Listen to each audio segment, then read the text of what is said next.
கர்த்தருக்கு சோத்திரம். இன்றைய வேதவசனம் யாக்கோபு 5ஆம் அதிகாரம் 18ஆம் வசனம். மறுபடியும் ஜெபம் பண்ணினான்.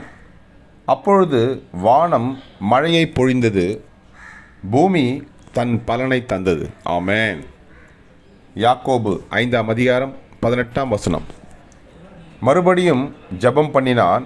அப்பொழுது வானம் மழையை பொழிந்தது, பூமி தன் பலனை தந்தது. ஆமென். யாக்கோபு 5:18. கர்த்தர் உங்களை ஆசீர்வதிப்பாராக, உங்களோடு கூட இருப்பாராக. ஆமென்.